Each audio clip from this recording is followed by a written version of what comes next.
मन एवं मनुष्याणाम कारणम बंध मोक्ष हो। आपका मन ही बंधन का और मुक्ति का कारण है। जब विषय विकारों में, नश्वर चीजों में सुख बुद्धि से आपका मन लगता है तो आपको हल्की योनि, नीच योनियों में जाना पड़ता है। जो वैर लेकर मरता है दूसरी बार सांप के घर, उसको अवतरित होना पड़ता है। वैर का भाव ज्यादा है। और मांस मदिरा की, मांस की वृत्ति ज्यादा है तो गीध के यहाँ, शेर के यहाँ उसका जन्म होता है। पुत्र परिवार में मोह है तो शुकर कुकर के यहाँ जन्म होता है। अगर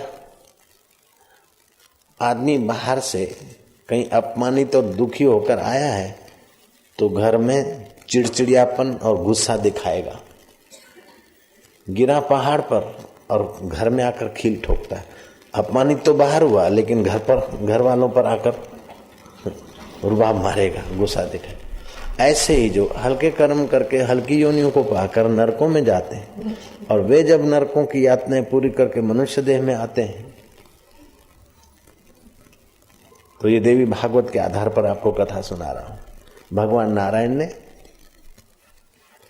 नारद जी को सुनाई कि अश्वपति की कन्या सावित्री को यमराज ने ऐसा कहा।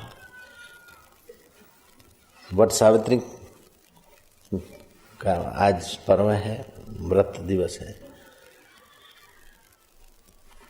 तो राजा अश्वपति भगवान की आराधना किए, मां सरस्वती की आराधना की। तो आपका मन सरस्वती की आराधना करता है तो वही चैतन्य सरस्वती में अंदर है, वो आकर्षित होकर प्रकट होता है। और आप आराधना करते हैं शंभ सदाशिव की तो शिव जी प्रकट होते हैं। आप आराधना करते झूलेलाल की तो झूलेलाल प्रकट होते हैं। आप जिस मित्र को चाहते तो उस मित्र के दिल में भी आपको मिलने की वृत्ति हो जाती। विल फाइंड ए वे, जहां चाह वहां रहा। तो भगवान नारायण ने नारद जी को कहा कि अश्वपति ने मां सरस्वती की आराधना की। नियमित तदाकार होकर आराधना करने से मां सरस्वती प्रकाश पुंज तेजोमय रूप में प्रकट हुई। राजा अश्वपति ने पत्नी सहित अर्घ्यपाद से उस मां सरस्वती की पूजा की। मां सरस्वती कहने लगी कि राजन, तुम्हारी पत्नी किस मनोवांछा से मेरा पूजन करती है मुझे पता है। जिसका मन संकल्प विकल्प रहित होता है अथवा जो अपने मन का अनुसंधान करता है वो दूसरे के मन की इच्छा जान जाता है। वो देवताओं में भी शक्ति होती है, योगियों में भी होती है और सच्चे पुरुषों में भी होती है, आत्मरामियों में भी होती है। जैसे सेल्समैन को पता चल जाता है कि ये कपड़ा खरीदने वाला ग्राहक है कि खाली डिजाइन देखने वाला है। इतना तो रात दिन का उसका अभ्यास होता है। लेकिन ये अभ्यास और बात है और मन की शुद्धि से पता चलना और बात है। तो सरस्वती का तो अंतःकरण शुद्ध होता ही है कि तुम्हारी पत्नी कन्या प्राप्ति के लिए मेरी उपासना करते और तुम्हारे मन में पुत्र प्राप्ति की इच्छा है। राजन, इस जगत में जो जिस इच्छा से कष्ट सहता है उसको उसी इच्छा पूर्ति की सिद्धि होती है। सारी शक्तियां व्रत, उपवास और कष्ट सहने से ही निखरती है। पीड़ोद भवत भवेद सिद्धि ही, पीड़ा सहने से सिद्धि होती है। तो जो जिसके लिए चल पड़ता है और कष्ट से घबराता नहीं तो उसकी शक्तियों का निखार होता है, निखरती। और जो कष्ट से घबराता है तो शक्तियों का निखार नहीं होता है। तो राजा अश्वपति, तुमने कष्ट सहे हैं, व्रत रखे हैं, नियम पाले हैं, तो तुम्हारी इच्छा पुत्र की है और तुम्हारी पत्नी ने भी व्रत रखे, कष्ट सहे, उनकी इच्छा कन्या की। और मैं तुम दोनों को दोनों दूंगी, मां सरस्वती ने कहा। हे नारद जी, इस प्रकार सरस्वती वरदान देकर अंतर्धान हो गई। राजा अश्वपति के घर समय पाकर सरस्वती के शुभ संकल्प से कोई शुभ अंतःकरण, शुद्ध अंतःकरण वाली आत्मा आई और वो बड़ी सुंदर सुहावनी सात्विक वृत्ति वाली कन्या दिखी। मां सरस्वती की कृपा से कन्या मिली है, तो राजा ने नाम भी उसका सरस्वती रखा। अब वह कन्या राजा अश्वपति की सावित्री, उसके विषय में एक तो देवी भागवत में कथा आती है, दूसरी एक पौराणिक प्रचलित कथा भी है। मैं दोनों को जोड़ के तुमको सुना देता हूं। एक दिन राजा सुबह सुबह घूमते घूमते सादे वेश में प्रजा का हाल परखने गए।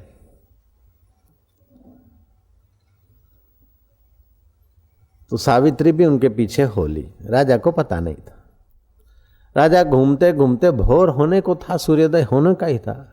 देखा कि सूर्योदय होने को है, अब हो ही रहा है, फिर भी एक कुम्हार मजे से सोए है। प्रांगण में खटिया आया मजे से। राजा को लगा कि व्यापारी लोग भी जल्दी बही खाते अथवा पूजा पाठ में लगते, ब्राह्मण लोग यज्ञ याग में लगते, साधु संत भी सवेरे जल्दी उठ जाते हैं, सबको कुछ न कुछ हापाधापी है। ये कुम्हार बड़े निश्चिंत है, ये बड़े भागशाली हैं, कोई फिक्र नहीं, अभी सूर्योदय हुआ है फिर भी सो रहे हैं। तो गांव की जो दीवार थी उसमें काला बोर्ड जैसा था। राजा ने वहां लिख दिया, सुखे सुवे संसार मां भाग्यवंत कुम्हार। सुखे सुवे संसार मां भाग्यवंत कुम्हार, चिंता राखी चाकड़े धन्य धन्य अवतार। चिंता को तो चाकड़े पे रख दिया, धन्य धन्य अवतार। सावित्री अश्वपति से भी ज्यादा बुद्धिमान थी, क्योंकि सत्य मां सरस्वती का प्रभाव था। सावित्री को पता नहीं था कि ये अश्वपति लिख के गए पिताजी। उसने देखा कि ये किसने लिखा, तो बड़ी गलती लिखा है इन्होंने, इससे तो आलस्य बढ़ जाएगा। जो देर तक सोता रहे वो भाग्यवान है, ऐसा अगर कोई लिखता है तो प्रजा आलसी हो जाएगी। प्रभात को उठने से बुद्धि बल बढ़ता है, आरोग्य के कण बढ़ते हैं। सूर्योदय से पहले उठकर घूमे टहले तो स्वास्थ्य लाभ होता है। प्रातःकाल की वायु को सेवन करत सुजान, ताते मुख छवि बढ़त है, बुद्धि हो तो बलवान। और ये आलसी टट्टू होके सो पड़े हैं, इनके लिए धन्य धन्य लिख दिया। वो धन्य लिखने वाला कोई ऐसे ही है। ओ सावित्री ने लिखा, धन्यवाद लखनार ने, लिखनार ने को लिखने वाले को धन्यवाद है। धन्यवाद लखनार ने खरे खरो कुम्हार। धन्यवाद लिखने वाले को, धन्यवाद लिखनार को, सचमुच में कुम्हार। जो घर नार सुलक्षणी वो सुख से सोनार, वही सुख से सोता है। राजा घूमकर घर आए, लेकिन उसी रूट से, और सावित्री थोड़ा गई पीछे पीछे, फिर वापस आई। तो राजा का चेहरा जरा थोड़ा सा खिन्न था, क्योंकि वो अपने दोहे के नीचे कोई फटकार का दोहा लिख गया कि मेरे को कुम्हार बना के गया। तो सावित्री ने कहा कि पिताजी आप हम आज तो तुम्हारे पीछे पीछे आए थे। कहाँ तक आए थे? अरे पिताजी हम तो पीछे पीछे आए थे, फिर एक कुम्हार वाड़े की दीवार देखी और किसी मूर्ख ने कुम्हारों के लिए लिखा तो फिर मैं उसको फटकार के फिर आपका पीछा पिताश्री मैंने छोड़ दिया और मैं वापस आ गई। बोले अच्छा तो दोहा तूने लिखा? कि हाँ पिताजी, पहले कोई मूर्ख लिख के गया था। सुखे सुवे संसार मां भाग्यवंत कुम्हार, चिंता राखी चाकड़े धन्य धन्य अवतार। तो मैंने उसको फटकारते हुए दोहा लिखा, धन्यवाद लिखनार ने खरे खरो कुम्हार, जे घर नार सुलक्षणी ते सुखे सुनार। वो सुख से सोता है जिसके घर सुलक्षणी स्त्री हो, सात्विक मति वाली हो। इसमें दो अर्थ है, एक तो भौतिक दृष्टि से पति पत्नी सात्विक पवित्र हो जिसके घर में, वो निश्चिंत रहता है, सुखी रहता है। दूसरा अर्थ है कि वो बुद्धि जिसकी सात्विक हो, पवित्र हो, दान पुण्य सेवा शुभ में, वो सुख से रहता है। धन से सुख का कोई संबंध नहीं, धन से सुविधा मिलती है। बुद्धि शुद्ध है तो आदमी सुखी रहेगा, नहीं तो धनवान अमेरिका में बहुत सड़ रहे हैं अशांत हो रहे हैं, स्नायु रोग के शिकार होकर 2 करोड़ लोग पड़े। और जिनके पास धन सुविधा होती है उनके स्नायुओं में भोग अथवा किसी कारण से कमजोरी आ जाती, लेकिन बुद्धि बढ़िया है तो स्नायु मजबूत रहेंगे। और स्नायु कमजोर हो गए तो बाकी क्या, पैरालाइज भी उसी से होती है, दूसरी बीमारियां भी उसी से होती है, और आदमी थका थका महसूस करता है अपने को। और अकाल मृत्यु भी स्नायुओं की कमजोरी से ही कहा गया है। सुलक्षणी स्त्री होने से आदमी सुखी हो जाता है। अब देवयोग के सत्यवान कुमार थे, तब उसके राज्य पर चढ़ाई, पिता पर चढ़ाई कर दी। पिता सूरदास हो गए, राजकुमार छोटे थे, शत्रु राजा ने चढ़ाई कर दी। तो नेत्र की ज्योति चली जाए जिस राजा की, उस राजा का राज्य कितना रहे। दाई ने बच्चे को बचाने के लिए नगर छोड़कर भागी और जंगल में उस राजकुमार को, सत्यवान को, भील परिवार मुखिया जो भील था उसको संतान नहीं थी, उसको दे दिया बेटा, बताने के सत्यवान है फलाना है, लो भाई मेरे पास बालक है और मैं बुढ़ी हूँ, वृद्धा हूँ, आप इसको गोद ले लीजिए। भील के घर राजकुमार रहते रहते समय पाते वो बड़ा हुआ तो भील की प्रवृत्ति करने लगा। जैसा मन में वातावरण मिलता है वैसा सेटिंग हो जाता है, और वो अपने को भील मानने लगा, लक्कड़हार हो गया। समय पाकर जिस मुखी भील को पिताजी मानते थे वो उसके पिताजी मर गए। सचमुच में तो उसका पिताजी राजा था, लेकिन वो भूल बैठा, अपने पिता का पता नहीं था। तो भील मर गया तो वो रोया कि मेरे पिताजी मर गए। भीलन मर गई तो रोया मेरी माँ मर गई, अब मैं अनाथ हो गया। और भील बस्ती में अपनी झोपड़ी वोपड़ी बना के वो रहने लगा। देवयोग से लकड़ों का भारा जो था वो रोज राजमहल में रसोई के लिए वो डाल के आता था। पिता को जब गुस्सा लगा कि ये मेरे को कुम्हार लिख दिया, और सुलक्षणी स्त्री होती है वही उसी का पति सुख से रह सकता है, अभी तेरे को दिखाता हूं। तो सत्यवान जो लकड़े का भारा फेंकता है तो सत्यवान को बुलाकर, ब्राह्मण को बुला के 3.5 फेरे फिरा दिए, जा अब देखे तो कैसे इसको सुखी रखती।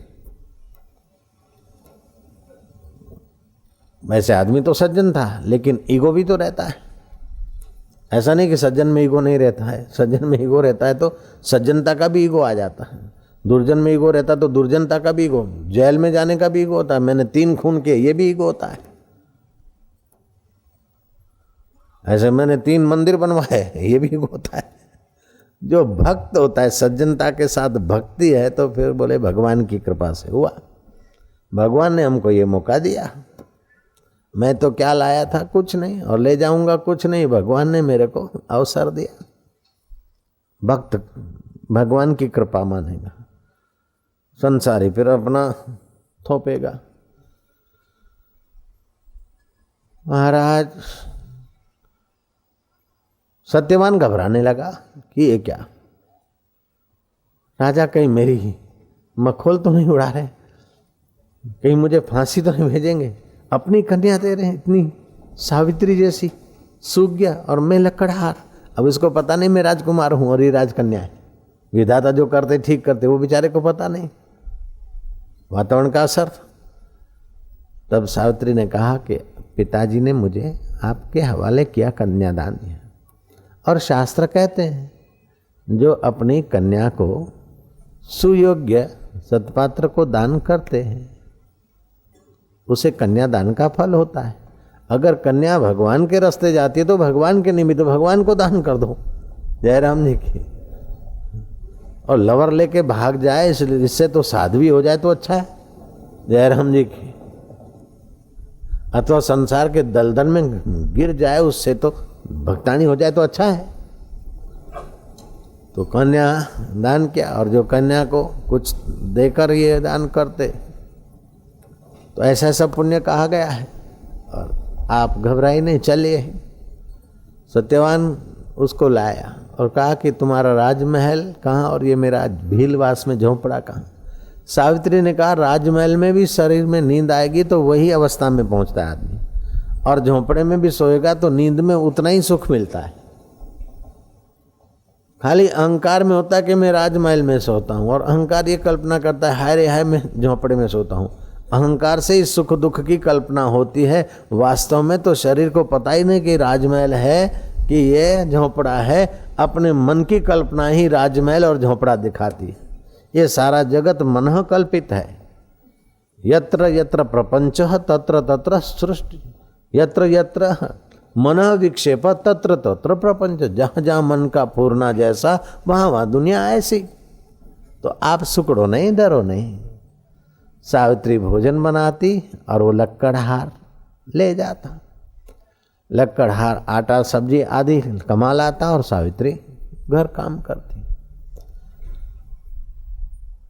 देव की दी हुई प्रसादी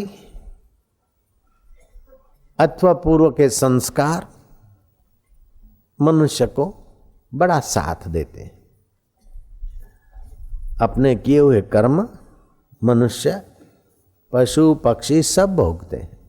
ये छोटी छोटी योनियां आती तो छोटे कर्मों का फल छोटी योनियां। कोई वृक्ष बनकर पीड़ा सह रहे हैं तो कोई सुअर और सूकर होकर भटक रहे हैं, तो कोई मनुष्य हमें बड़ा परिश्रम करके दुखी होकर हाय हाय करके शराबी कबाबी होकर दुख तो सह रहे हैं मजूरी का, लेकिन जो पैसे मिलते फिर शराब पीते तो भविष्य भी ऐसे ही बना रहे हैं। तो ये सारा खेल कर्मों की लीला का है। को काहू को नहीं सुख दुख करी दाता, निज कृत कर्म भोगत ही भ्राता। अपने किए हुए कर्म भोगता है। तो पवित्र आत्मा थी सावित्री, सरस्वती के संकल्प से पवित्र आत्मा आई थी। देव योग से घूमते घामते नारद जी उस भील जंगल बस्ती, भीलों की बस्ती से जंगल में पसार हुए। तो सावित्री ने दूर से प्रणाम किया। नारद जी ने देखा कि दूसरी भीलने तो बाव हो जाए हैं करती है और ये बड़े आदर से प्रणाम करती है। कोई साधारण आत्मा नहीं, बड़े कुल की लड़की है। हाव भाव उठ बैठ प्रणाम और भाषा से पता चल जाता है कि ये हल्का प्राणी है कि ऊंचा है, हल्के संस्कार वाला जीव है कि ऊंचे संस्कार वाला। तो नारद जी ने उसकी ऊंचाई देखी और नारद जी निकट गए। ललाट देखा, हाथ देखा, अरे तू तो राजकन्या लग रही। उसने अपनी बात सुनाई कि महाराज आप सत्य कहते हो। और मेरे पिताजी ने नाराज होकर, उसके पहले सावित्री ने एक संदेशा पा लिया था। वो दाह जब छोड़ गई थी सत्यवान को, तो सत्यवान का नाम और सत्यवान के पिता का नाम और फलाने राज्य के तुम राजकुमार, वो दाह लिखकर उसके गले में ताबीज डाल के गई थी। अब ये भीलों के साथ रहने से न पढ़ा लिखा न आगे का कुछ बुद्धि गई। तो सत्यवान सोया था तो एक दिन उसके गले से वो ताबीज निकाल के सावित्री ने पढ़ लिया कि अरे ये तो सत्यवान फलाने राजा का राजकुमार है। भले पिता ने लक्कड़हार समझ कर दे दिया, लेकिन प्रारब्ध तो राजकुमार के साथ ही तो राजकुमार मिले। फिर ताबीज ज्यों का त्यों डाल दिया गले। नारद जी को बताया कि ये भील बस्ती में तो रहती हूँ, लेकिन पति भील रूप में दिखते हैं, इनको पता नहीं है, और कोई समय आएगा तब। अभी जो अंतरात्मा कहता है महाराज मैं उनकी सेवा करती हूँ। महाराज पत्थर की प्रतिमा में अथवा ये कब्र मुजाहिर में भी श्रद्धा रखते तो उनको भी लोगों को कुछ पुण्य और फायदा होता है। तो जीवित पति में भगवान की भावना करके उनकी सेवा करने से क्यों न लाभ होगा। जयराम जी की। वैश्या का पुत्र, वैश्या का पुत्र समझ, वैश्या समझते जिसे पैसे देके किसी भी आदमी से रहे। वैश्या का पुत्र भी अपनी माँ में अगर मातृभाव करके उसकी सेवा करता है तो वैश्या के प्रभाव से नहीं तरेगा, उसकी श्रद्धा के प्रभाव से उसको फल मिलेगा, वो तरेगा। माँ कैसी है वो मत देख, लेकिन मेरे लिए वो माँ आदि शक्ति है। बाप कैसा है, क्या करते, वो मत देख, मेरे लिए पिता देव है, गुरु मेरे लिए देव हैं। तो पीपल का वृक्ष किसने लगाया वो मत देख, लेकिन पीपल में मेरे परमात्मा की सत्ता और फेरे फिर और धागे बांध, ताकि तेरे जन्म तू चक्कर काट तो तेरे जन्म मरण के चक्कर कट जाए। सावित्री वृक्ष, वट वृक्ष की पूजा करी जाती, पीपल की वृक्ष की। तो मनुष्य सत्य संकल्प है, संशय न करे, दृढ़ करे तो सत्य संकल्प है। लेकिन इस मनुष्य के पीछे 3 दोष लगे, एक शोक, दूसरा भय, तीसरा मोह। शोक बीती हुई बातों का होता है। एक आदमी भोजन कर रहे थे, कढ़ी का चम्मच मुंह में आया और टप टप आंसू बहाने लगे। भाई क्यों, कोई अच्छा नहीं लगा क्या? नहीं, बोले मुन्ने की माँ याद आती है, वो भी ऐसी कढ़ी बनाई थी।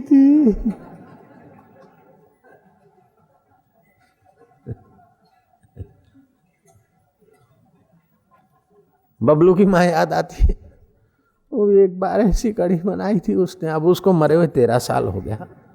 अब तो वर्तमान के सुख को बीती हुई घटना में शोक में क्यों दुखी कर रहे यार। वो भी मेरा जमाना था, ऐसा धंधा चलता था, ऐसा चलता था, अभी तो खाली 5,500 मिलता है। अरे मूर्ख नंदन, 1200 में लोग गुजारा कर रहे, तेरे को 5.5 मिल रहा है, तू शुक्र कर। और पहले को याद करके काय को परेशान होता है।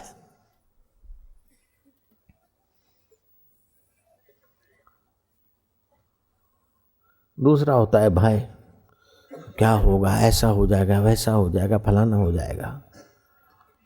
वो भय के कारण पेड़ पे बैठे हुए बंदर शेर के मुंह में आ जाते, चीते के मुंह में। जंगल में शेर ऊपर नहीं चढ़ सकता, लेकिन वो दहाड़ता है तो चीखते चीखते उनकी नसें कमजोर हो जाती है, बंदर गिर जाते और शेर उन्हें उठा ले जाते। भय के कारण ही कई प्राणी इधर उधर करके शेर के मुंह में आ जाते हैं। छापा पड़ता है सूरत में तो धड़कने चलती है बम्बई तक। छापा पड़ता है भागा मोड़ा भागल में तो वरिया रोड पर धड़कने चालू हो जाती। इनकम टैक्स, सेल टैक्स का दरोड़ा पड़े सांता क्रूज में तो बोरेवली में धड़कने चालू हो जाती। तो ये भय भविष्य की कल्पना में। तो शोक, भय और मोह। मोह वर्तमान में, जो वस्तु मिली है वो पड़ी रहे, बनी रहे। अब जो मिला है पहले नहीं था, जो मिला है वो पहले नहीं था, तब मिला तभी तो बोलोगे। अब ये वस्तु मेरे को मिली तो पहले नहीं थी, मिली है। जो पहले नहीं होता है वो बाद में भी नहीं होता है, ये पक्का मान लो। जो पहले नहीं था वो बाद में भी नहीं हो जाएगा। अब उसका सदुपयोग करके भगवान को धन्यवाद दो तो तुम्हारी मर्जी, और उसको चिपक चिपक के और डंडे खाकर छोड़ो तो तुम्हारी मर्जी की बात है। ऐसा कोई धरती पे माई का लाल पैदा ही नहीं हुआ। चाहे सेठ, साहूकार, राजा, रंक, साहूकार, फकीर, अमीर, ये तो क्या दूसरे को फूंक मार के जिंदा करने वाले पीर पैगंबर जैसे भी सब छोड़ के गए। तो अपना कब तक तुम संभाल रखोगे? तेरा तो कुछ है नहीं, देखा ठोक बजाए, मेरा मेरा क्या कहे, शरीर भी साथ न आए। तेरा तो कुछ है नहीं, देखा ठोक बजाए, मेरा मेरा क्या करे, शरीर भी साथ न आए भैया। लेकिन वो जो मोह है वो आसक्ति करा देता है। और मरते मरते भी मेरे छोरे का क्या होगा। अरे कई जन्मों तक किसी का छोरा था, कई जन्मों तक किसी का बाप था, किसी का बेटा था, अभी वो उस विश्व का बाप उसका है। छोरी का क्या होगा, छोरे का क्या होगा, मेरे बैंक बैलेंस का क्या होगा, मेरी इज्जत का क्या होगा। अरे तू अभी अपने साथ, अपने पास जो है, बाहर नहीं, दूर नहीं, उसमें मन लगा तो तेरा मंगल होगा, नहीं तो भटक जाएगा भाई। एक किसान बीमार पड़ा और शरीर ठंडा हो गया। पटेल काका आता, महसाणा पटेल, ते काकी जरा हीराबाद आम जरा होशियार, ते अजमा डालकर सरसों के तेल में और काका के पैरों में रगड़ मारी, थोड़ी गर्मी आई, कि मारू बहिरू क्यों स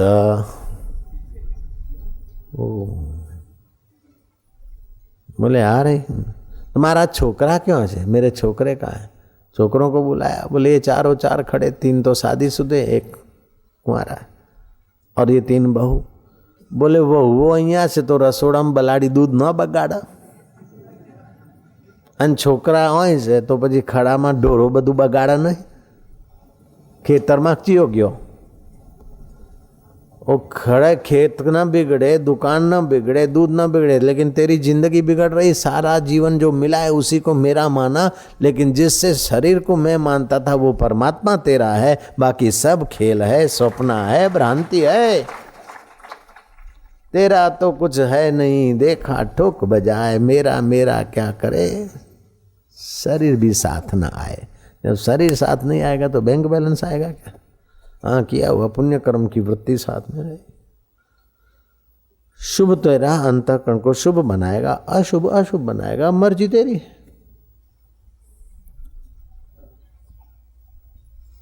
सतयुग गया तो सत गया, त्रेता गया तो तप गया, द्वापर गया तो यज्ञ गया, दानम केवलम कलियुगे। ये न केन प्रकारेण दान दीन कीन कल्याण। विद्या का दान, मान का दान। जो एक मंदिर बना लेता है लेकिन किसी से बात करता तो उसके दिल मंदिर को ठेस पहुंचाता है, तो उसके मंदिर का इतना पुण्य नहीं होता। मंदिर न बनाए तो न बनाए, लेकिन लोगों के दिल मंदिर को संतोष और शांति देता है तो श्री हरि उस पर संतुष्ट रहता है। मंदिर बनाना पुण्य कहा गया है, पोखरा बनाना बड़ा पुण्य कहा है। वो सहस्त्र वर्ष स्वर्गीय सुख भोगता है, मंदिर बनाने वाला, पोखरा बनाने वाला, गोदान करने वाला, यज्ञ तप। लेकिन उससे भी हरि कीर्तन जो करता है तो हरि कीर्तन करता करवाता है। भगवान कहते वो तो मेरा आत्मा है। उसके लिए 100 वर्ष या 1000 वर्ष स्वर्ग या वैकुंठ क्या होता है। मैं संतन के पीछे जाऊं, जहां जहां संत सिधारे, ओदो संत अति मोहे प्यारे। अब वो नारद जी देख रहे हैं उसका। सत्यवान का भूतकाल, तो ये तो राजकुमार है, भविष्य काल देख रहे हैं कि ये तो आने वाले आज के दिन, साल के बाद इसको सांप काटेगा। चंदन के वृक्ष में छुपा सांप इसको काटेगा, लकड़ी करने जाएगा, चंदन का वृक्ष मिलेगा और चंदन के वृक्ष से वो चिंता सांप इसको चप। बेटी तूने बहुत कष्ट सहा, अभी भी तेरा प्रारब्ध बड़ा दुखी है। बोले महाराज, भविष्य के दुख को याद करके भय करना बुद्धिमानों के लिए उचित नहीं है। और भविष्य में सचमुच दुख आना होता तो आप जैसे संत के दर्शन नहीं होते। दुख टल जाएगा तभी तो दर्शन हुए।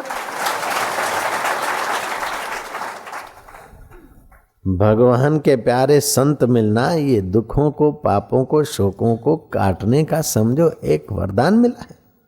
मेटत कठिन कुअंक भालक है। भाग्य के कुअंक मिटते संतों के दर्शन से, भक्ति से, भगवत भक्ति से। नारद जी ने देखा कि इसने तो बांध लिए पैर। बात तो सच्ची कहती। अच्छा तो बेटा ऐसा कर, तेरे को मैं मंत्र देता हूं। भगवत मंत्र जपने से, बार बार जपने से भगवत प्रीति होगी। जिसके हृदय में भगवत प्रीति होती है तो भक्ति आती हृदय में। भक्ति क्लेश नाशिनी, अहम विसर्जक, अशुभ निवारणी है, शुभ प्रदायनी है। भगवान की भक्ति तेरे हृदय में प्रकट होगी। और मंत्र देता हूं ओघड़दानी शिव जी का, ओम नमः शिवाय, ओम नमः शिवाय। और तुझे प्राणायाम की विद्या बताता हूं और रोज थोड़ा ध्यान करना। होनी अवश्य वो तेरा पति को सांप काटेगा और पति तेरा मरेगा सही, लेकिन फिर तू ये करेगी तो तेरा नाम सावित्री अमर हो जाएगा। कैसी युक्ति है बाबा लोगों के पास। मंत्र दिया। अब मंत्र आप जपते हो तो जैसे डायनामो घूमता है, ऊर्जा बनती है, ऐसे वही का वही मंत्र जपते हैं तो अंदर एक आध्यात्मिक ऊर्जा बनती। 84 नाड़ियों में, 26 उपतकाओं पे, 7 केंद्रों पे, 5 कोशों पर उसका प्रभाव पड़ता है। सावित्री वृक्ष रोज जप भी करती है, ध्यान करती है, प्राणायाम करती है, उससे प्राण सूक्ष्म हुए और सूक्ष्म शरीर निकालने की विद्या नारद जी बता गए। दिन बीतते गए, वो गिनती गई, सप्ताह, महीना, 2 महीना, 3 महीना, 11 दिन और 28 दिन हुए, 29 हुए, आज 30वां दिन है। आज की तिथि के दिन ही मेरे पति को सांप काटेगा। सावित्री ने कहा कि नाथ, आज तक मैंने आपसे कुछ नहीं मांगा है, मुझे आज वन विहार करने की इच्छा है। ऐसा नहीं कहते कि मुआ तू मरी हेडबानो छे, हूँ तन बचावा आऊँ छू, तेरी मौत है, मैं आज तुझे बचाने आ रही हूं, ऐसा नहीं कहा। भगवत बुद्धि से उसकी सेवा करते। उसने कहा देवी तूने कुछ नहीं मांगा तो इनकार तो मैं नहीं कर सकता हूं, लेकिन तेरे कोमल कदम और कंटीला जंगली मुझ कठियारे के पीछे तू क्या धक्का कर, तू घर में ही रहे। बोले देखो नाथ, पति परायणा स्त्री को तो पति के व्यवहार में ध्यान देना चाहिए, मंत्री जैसा। घर में घर ऐसा सजा कर और व्यवस्था रखनी चाहिए कि लक्ष्मी जैसा। कार्येषु मंत्री, भोजनेषु माता, माँ जैसे प्रेम से भोजन कराती है, भोजन कराते समय मातृ हृदय करे, प्रेम से स्वास्थ्यप्रद खिलाए। लड़का मांगता फिर भी माँ देखती कि इससे वो बीमार होगा, इसको कफ है, लींट निकल रही, और वो चावल मांग रहा है तो माँ नहीं देगी, उसको तो दलिया खिलाएगी या तो रोटी खिलाएगी। आप खूब गर्मी और रोटी मांग रहा है, लहसुन मांग रहा है तो ना ही देगी, उसको तो फिर और कुछ देगी, छाछ देगी, भैंस देगी। तो माँ स्वास्थ्य का ख्याल करके प्रेम से देती है। ऐसे ही पत्नी भी भोजन के वक्त ऐसा ख्याल रखे कि ये खाने के ऋतु अनुकूल है, ऋतु प्रतिकूल है, इनके स्वास्थ्य के प्रतिकूल है, अनुकूल है। जैसे दाड़म का रस है तो बहुत लोगों के लिए अनुकूल होता है। दाड़म आम है तो खट्टा आम ना हो, मीठा आम हो तो पौष्टिक होता है, कई रोगों को भी निवारने का काम भीतर करता है आम का रस।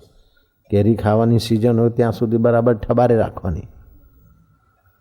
जय श्री कृष्ण। तो कार्येषु मंत्री, भोजनेषु माता, गृहेषु लक्ष्मी। तो अब मैं तो कार्य में मंत्री जैसी, तो आप रोज माल लेने जाते तो आज तो मैं भी आऊंगी देखने।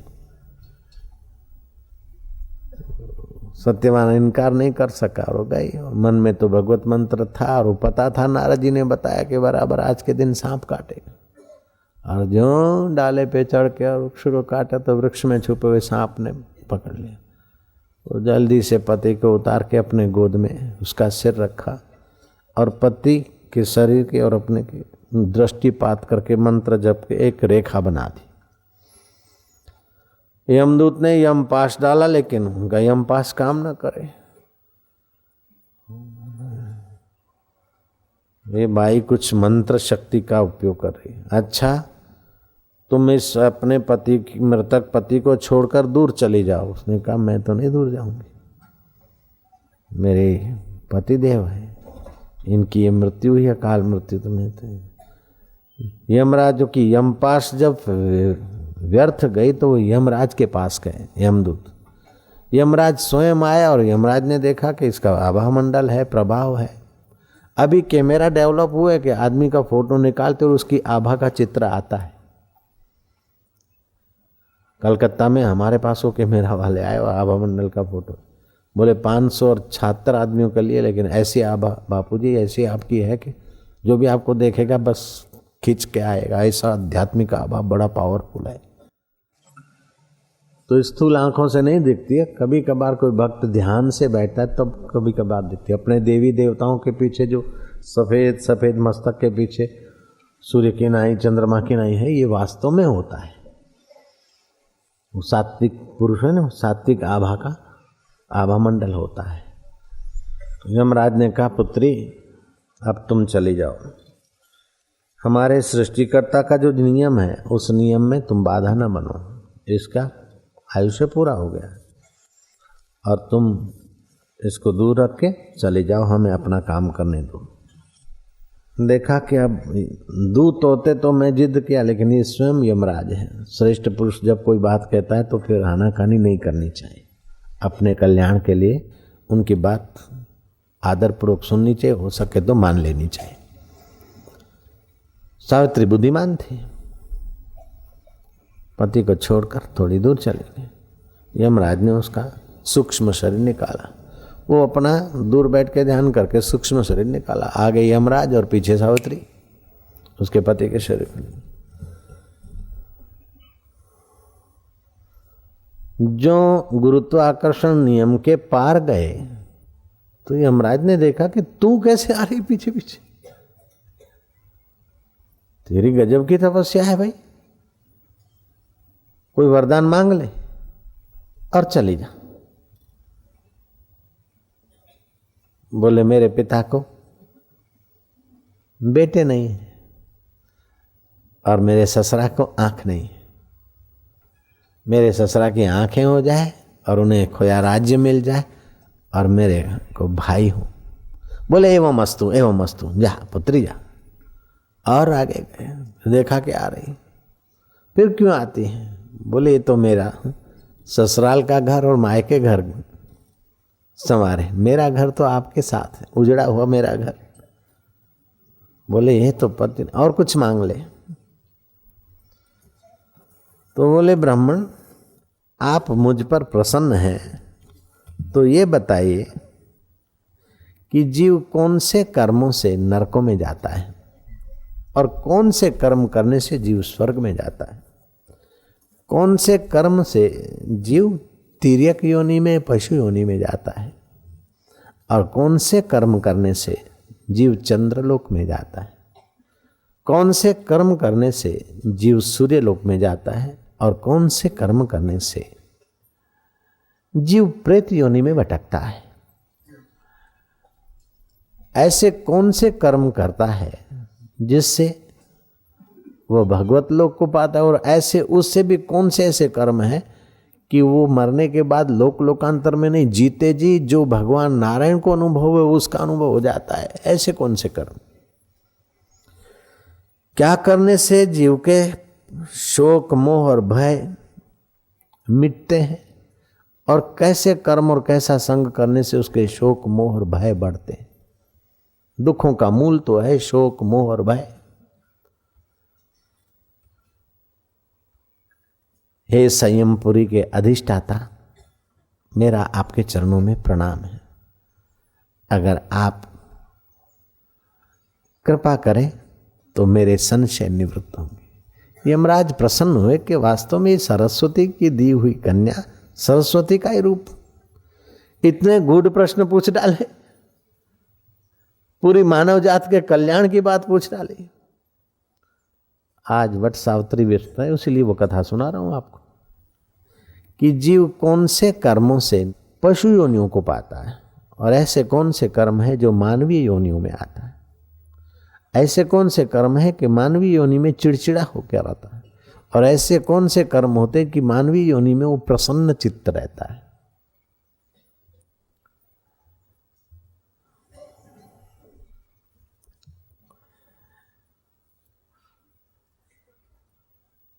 हे संयमपुरी के अधिष्ठाता, प्राणियों के कर्मों के अनुसार उनकी आप व्यवस्था करने में कुशल है। आप ही बता सकते कि कौन से कर्म का क्या दंड होता है और कौन से कर्म का क्या उपहार होता है और ऐसे कौन से कर्म है कि कर्म के बंधनों से छुड़ा देते हैं और ऐसे कौन से कर्म है कि कर्म के बंधन में फंसा देते हैं। और यहां जो कुछ भी देखा जाता है सब अपने अपने कर्म को भुगतने के लिए आते हैं, अपने अपने कर्म भोग भोग कर सब रवाना हो जाते हैं।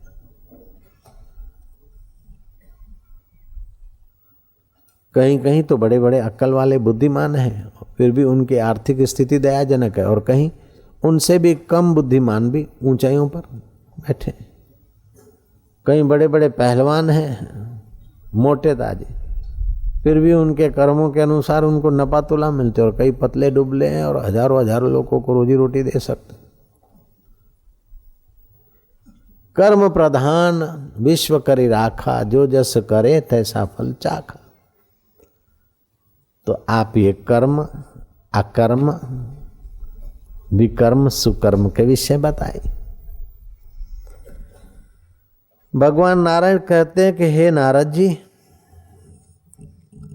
सावित्री के ज्ञान युक्त प्रश्न सुनकर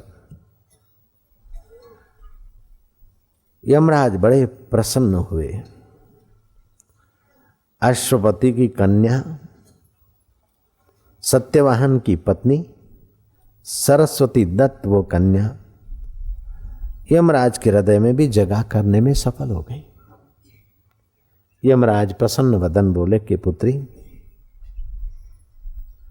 वो परमात्मा सत्ता अविनाशी तत्व है। जिस जिस प्रकार से इस सृष्टि का क्रम हुआ है और जैसा विधान हुआ है, ऐसे ही कर्मों की व्यवस्था हुई।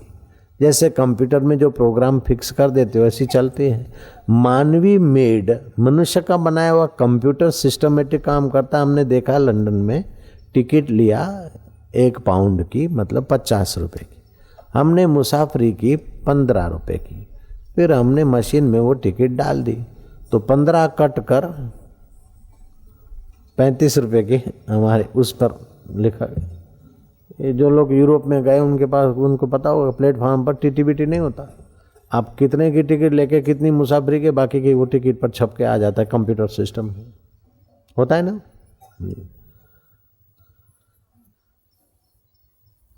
तो ये जैसा प्रोग्राम कंप्यूटर में फिट होता और सिस्टमेटिक होता रहता है, ऐसे ही सृष्टिकर्ता ने अपना संकल्प प्रकृति में फिट कर दिया है। ऐसा नहीं कि एक एक आदमी के पीछे चित्रगुप्त या कोई यमराज भागता फिरता है, इसने ये किया उसने ये किया, अब इतना लिखो उतना काटो, नहीं। हर एक के अंतःकरण में वो कंप्यूटराइज सिस्टम सेट है। जब कुछ भला करते हो तो वो अंतरात्मा तुम्हें शुभ बुद्धि देता है, आनंद उत्साह देता है। जब अशुभ और खिन्नता होती तो समझो कि वो कर्म विकर्म है, कुकर्म है। दान देने से, शुभ करने से अंतःकरण प्रसन्न होता है तो समझ लो कि ये शुभ कर्म है। और जो कर्म करने से अंतरात्मा नालत करता है, धिक्कारता है, तो वो अशुभ कर्म है। परहित सरिस धर्म नहीं भाई, पर पीड़न सम नहीं अधमाई। दूसरे के हित, दूसरे को सुख पहुंचाने के कर्म शुभ माने जाते और दूसरे का उत्पीड़न करने के कर्म अशुभ माने जाते हैं। किस कर्म से मनुष्य दीर्घजीवी बनता है और किस कर्म से मनुष्य योनि में वो रुग्ण ही रहता है। यमराज ने कहा, पुत्री, जो अगले जन्म में अथवा इस जन्म में अति विलास करते हैं वे रुग्ण ही रहते हैं, और जो संयमी और सा अनुकूल आहार व्यवहार करते हैं वे स्वस्थ रहते हैं। जो माता पिता और गुरुजनों को प्रसन्न करने के लिए व्यवहार करता है उसके चित्त में प्रसन्नता निवास करती है और उसको देखकर दूसरे प्रसन्न होते हैं। जो अपनी खुशियों के लिए माता पिता, गुरुजन, शास्त्र और भगवत विधान का अवज्ञा करके भी मनमाना आचरण करके सुखी रहता है, वह सुखी तो नहीं हर्षित होता है और खिन्नता उसका पीछा नहीं छोड़ती। जो सात्विक आहार करता है, सात्विक सुमरण करता है, सात्विक चिंतन करता है, उसकी बुद्धि सत्व प्रधान होती, वो मरकर स्वर्ग में जाता है। और जिस निमित्त वो दान पुण्य करता है स्वर्ग में उसी निमित्त के उसको भोग भी मिलते हैं।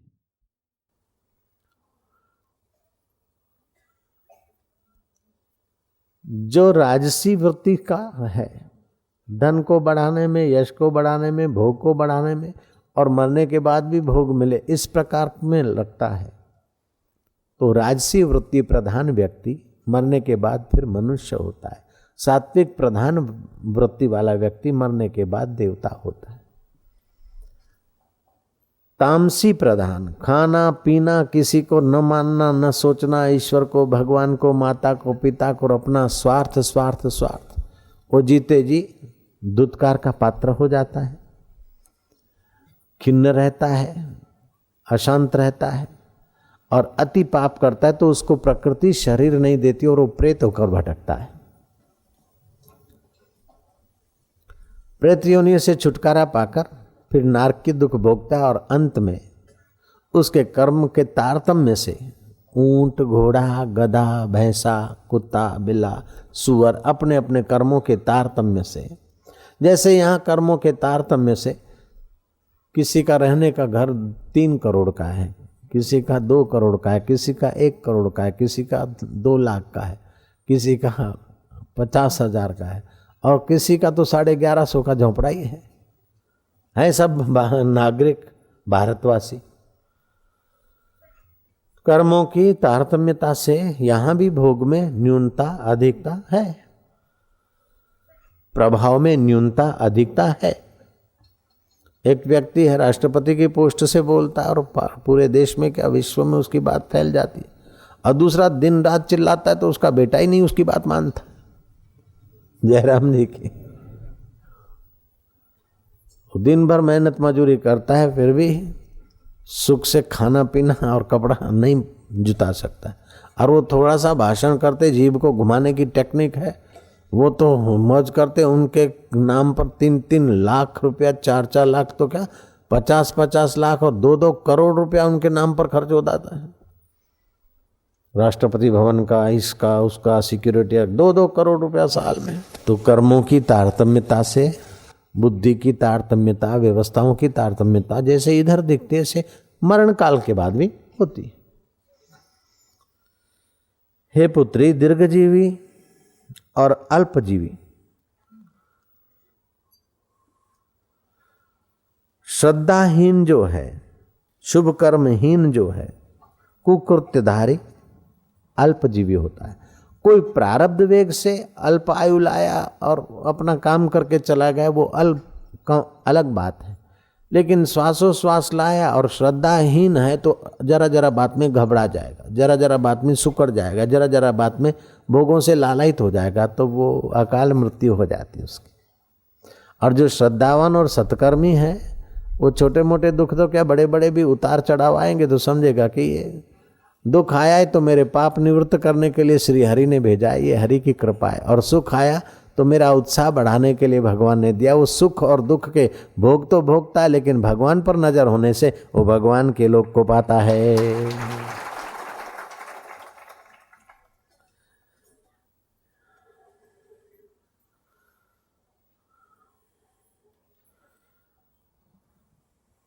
जो उन्मादी है, बधिर है, कोई अंधा है, कोई बहरा है, कोई उन्मादी है, कोई पागल है, ऐसा क्यों?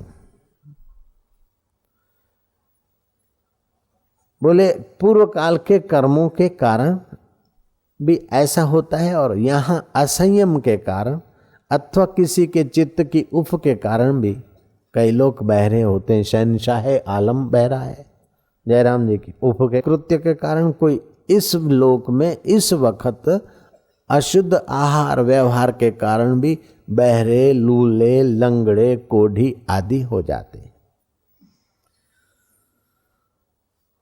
जो सत्पुरुष हैं और सत्य बोलते हैं, सत्य तोलते और सत्य का ही चिंतन करते हैं,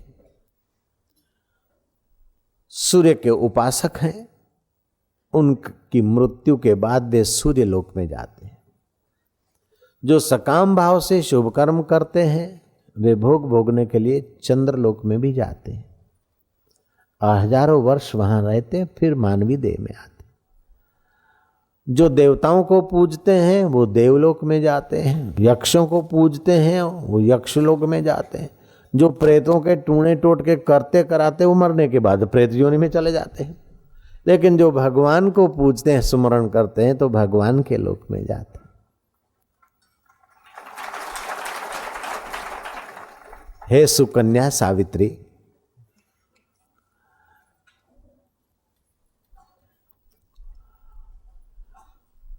जिनकी बुद्धि प्रखर है और कर्मों में भगवत प्रीति है, भगवान की प्रीति के निमित्त कर्म करते हैं, उनके बुद्धि में भगवान ये जिज्ञासा जगाता है कि भगवान कौन है और मैं भजन करने वाला कौन, मुक्ति क्या है और बंधन क्या है, ऐसी उनके चित्त में जागृति होती है। उनकी पुष्ट भक्ति का फल है ये कि मैं कौन हूं, भजन किसका करता हूं, भगवान के। वे भगवान के दो रूपों की उपासना करते हैं। एक भगवान की माया विशेष चैतन्य, मुरली मनोहर, धनुष्यधारी, शंभ, सदाशिव, गणपति आदि भगवान के साकार रूपों की उपासना करते हैं। वे साकार रूपों की उपासना करने के फल स्वरूप मरने के बाद भगवान के लोक में जाते हैं और वर्षों तक वहां रहते। और जब महाप्रलय होता है और भगवान निराकार में समा जाते हैं तो भक्त भी समा जाते हैं। उन मुक्तियों में भी 5 प्रकार है: सामीप्य मुक्ति, सालोक्य मुक्ति, सारूप्य मुक्ति, सायुज्य मुक्ति।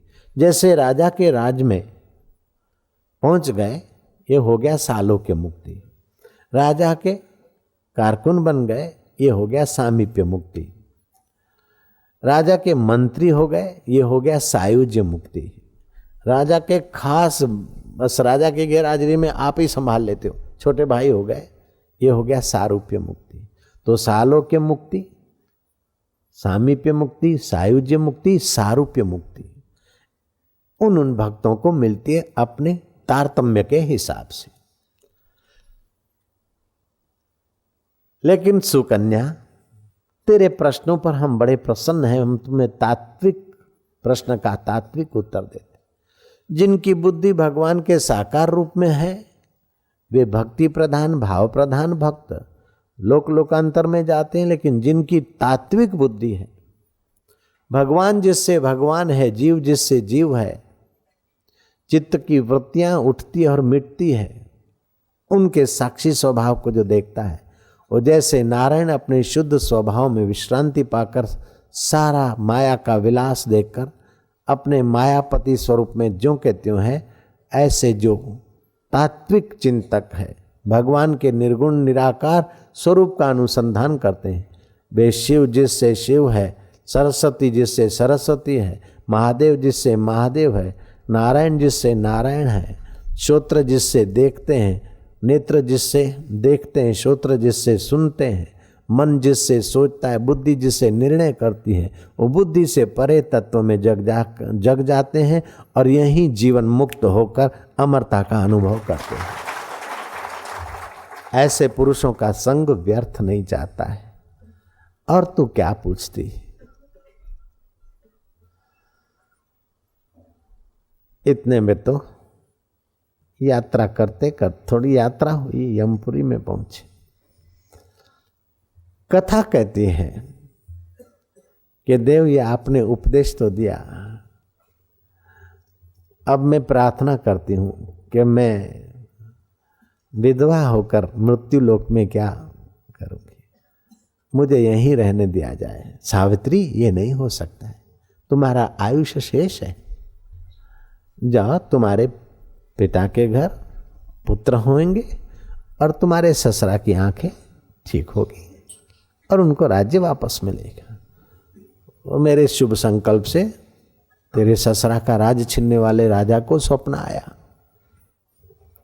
और तेरे ससुरा की आंखें भी ठीक हो गई और वो राज्य लौटाने के मूड में है। जाओ, तुम सुख भोगो। बोले, वो मुझे पहचानेंगे भी तो नहीं और मैं अपने पति को छोड़कर, बेटी तू यहां नहीं रह सकती।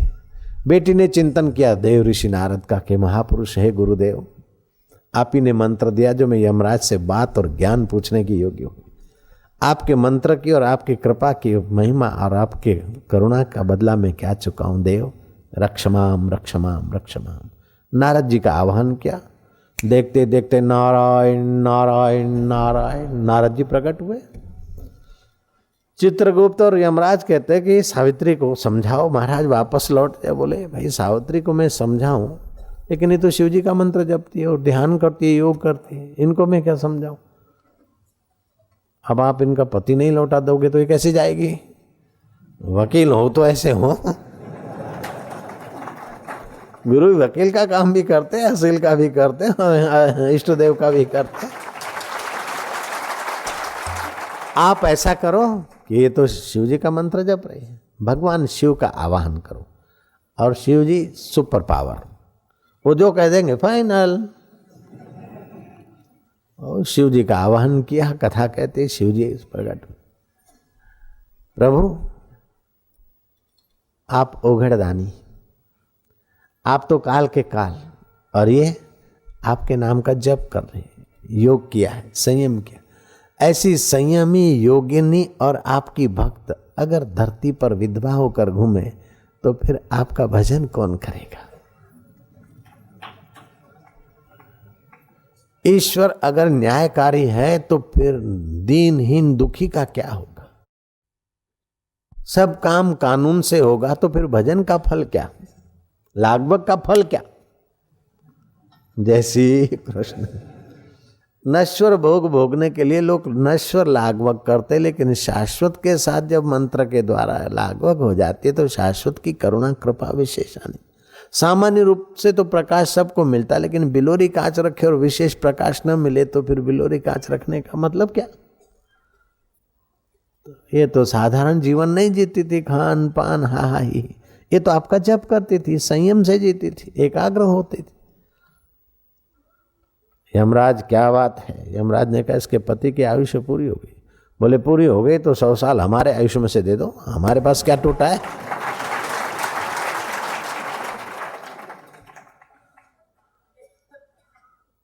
और सावित्री का यश रहे, नाम रहे, इतनी भक्ति की है। नारद जी तुम चिंता ना करो, ये तुम्हारी भक्त है, मेरी भक्त है, तुम्हारी भी भक्त है। जो संत के भक्त वो भगवान के भक्त, जो भगवान के भक्त वो संत के भक्त। नारद जी और कुछ कहो। तब नारद जी कहते कि भगवान सचमुच आप शंभ सदाशिव हैं। भोलेनाथ सावित्री को कहा प्रदक्षिणा कर ले, इष्ट देव आए। मंद मंद शिव जी का आशीर्वाद मुस्कुराते हुए मिला और सत्यवान का आयुष्य पूरी हो गई तो आयुष्य बढ़ाकर सूक्ष्म शरीर लेकर आई, जहाँ उसका पति का शव पड़ा था, अपना शरीर समाधि में पड़ा था। समाधि वाले शरीर में घुसकर फिर पति के शरीर को सूक्ष्म दृष्टि से डाला और करवट लेकर उठा सत्यवान। अरे मुझे क्या हो गया था, नींद आ गई थी क्या? क्या हाँ आप थके थे ना, नींद आ गई थी। ऐसा नहीं कि तू मरी गयो तो अल्या अबे तू मर गया था, खुदा की कसम मैं नहीं होती तो तेरे को जिंदा कौन करने वाला था। ऐसा नहीं कहते। सुकन्या थी, सत्संगी थी, तप के बल से आई थी, शुद्ध आत्मा थी। हाँ पतिदेव जो सावधान होकर चले, इतने में तो रथ आ गया। पिता को आंखें मिल गई, राज्य मिल गया, और अपने सुपुत्र को फलाने वन में भीलों के पास भेजा था, और वो भीलों के मुखिया के पास है। ये दाई ने कान में बात कही थी। तो भीलों का मुखिया मर गया, लेकिन वो मुखी के घर में जो बालक है वो सत्यवान, भील सत्यवान के नाम से है, और फिर जांच करके उनको ले आओ। जांच किया तो जंगल में गए, तो जंगल में रथ पहुंचा और आकर प्रणाम किया। सत्यवान कहते कि ये क्यों चंदन की लकड़ी लेते, इसीलिए पकड़ने तो नहीं आए? बोले नहीं नहीं पतिदेव, ये पकड़ने नहीं आए। आप वास्तव में भील के पुत्र नहीं हैं, आप वास्तव में राजकुमार हैं। आप वास्तव में राजकुमार हैं तो आप वास्तव में राजा हैं। ऐसे ये जीवात्मा भी अहंकार रूपी भील का बेटा नहीं है, सच्चिदानंद ब्रह्मास्मि रूपी परमात्मा का बेटा है।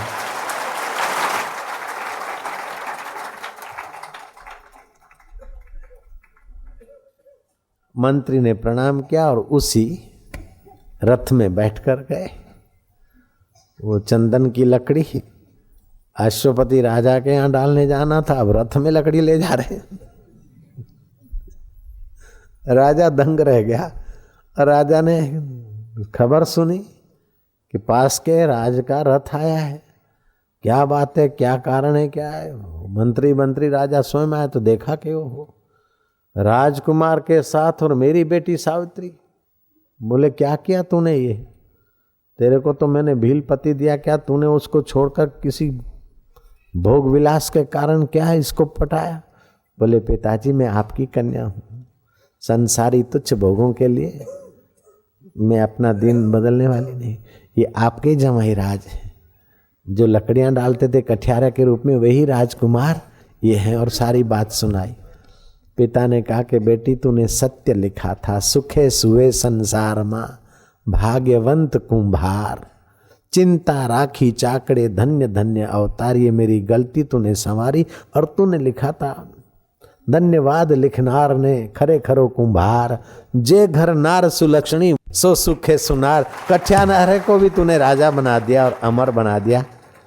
पुरुषार्थ में बड़ी ताकत है, भगवत भाव में, भगवत जप में, गुरु मंत्र में, इन देवी शुभों में परिणाम शुभ आता है।